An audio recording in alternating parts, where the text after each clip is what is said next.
was we were walking down, we were looking for Japanese, and they took a couple of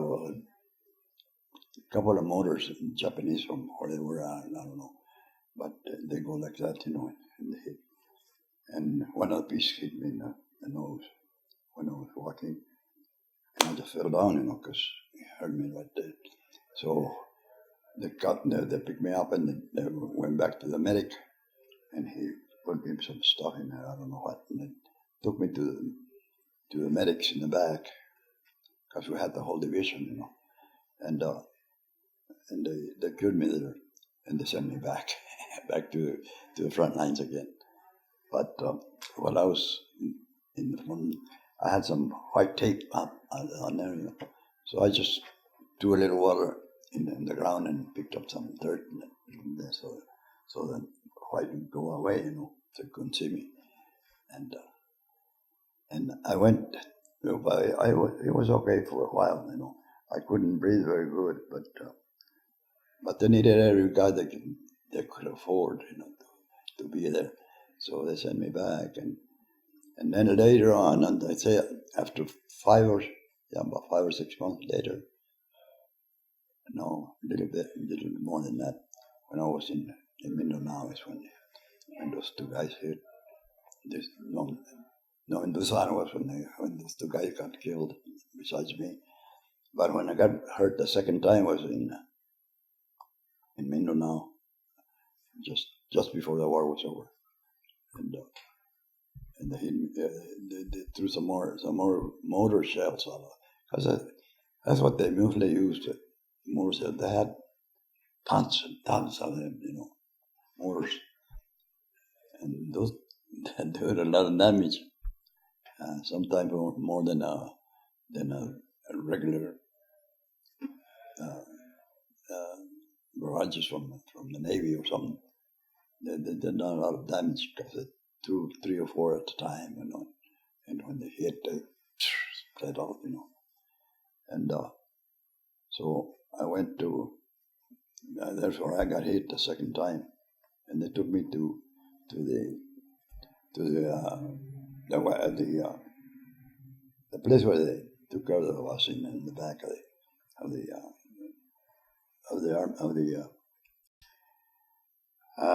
the division, where they had the medics and all that, doctors and whatever, and they cured me there, and they cured me there, and then they sent me from there, because I needed some more help on my knee, because my went like that. It looked like a buffalo, big one, and they sent me to the hospital right there in Mindanao. But they had a field hospital down. I don't remember what the name of the place was, but they had one. It was pretty far away from where we were fighting, and they took us by airplane. They took them by airplane to the hospital, and they took us on one of those boxes. They used to call them boxes. An airplane that's got nothing inside, only some beds for guys to take them on, the wounded guys, and that was at the end of the war. This day when I'm in the hospital for that, Okay, I see a lot of guys going over there. Some were drafted, some were volunteer. And I said, I started thinking, I said, why they're going and I'm here? I gotta go see what I can do myself. And so I decided, when I was in Colorado, I decided to come over here and for a visit. And at the same time, I was going to go back, but I didn't go back. I went to the local board, and I just joined it, volunteered, and they took me. And I said, that's what I want to do. And now, if, like now, I'm 91 years old, I'm going to be 91 years old. If I had to go again over there, I'll do it. Even with my disability or whatever I have, I can go to them even for something, for target practice or something. But I had to do something for my country, and I will do it. And now the government is paying for what I did and what the rest of the guys did too. They hit us at night, the Japanese with mortar shells, to where we're at, we were resting, And when they started, we just squat down, hit the ground. There was two guys, one on one side and one on the other side of me, just spread out, And there are two guys on both sides. Got a piece of shrapnel in the back, and they're gone, and they didn't touch me at all. And the one I thank for that is our guy up there. He's the one that did it, Not only that, different other things too that I went through. Because I was the first scout in my outfit. In other words, my first scout is a guy that goes in the front in the infantry, and then you're next to the other part of the squad goes back of you. And you got a first scout and second scout. And I was about from here to the other building, away from the first, second scout. And I was going up a hill. And when I got to the top of the hill, I saw some, and they shot me, but they shot at me, but they didn't hit me. A rifle shot, I think it was, and then they hit me, so I hit the ground. And my second scout came up after me, and he came up there. When he can get up the hill, they didn't have machine guns. They cut him down in half. On the pieces, and he was alive for about 3 minutes, I think. He told me right there, he said, I want you to do something for me. He said, I want you to write to family and let them know what happened. But don't tell them that I'm dead, but don't tell them how it happened.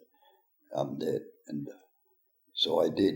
I sent them a note, a letter, and they sent me back a thank you card, to me back over. That was one of the items that I went through there. It hit me, and it was about, let's say, 5 or 6 inches long, and about like this. And it hit me right in the back, and through the back, I can felt that going through here, it hit me in there. And it went close to about a quarter of an inch from my bones. It didn't hit my bones, it just flashed. And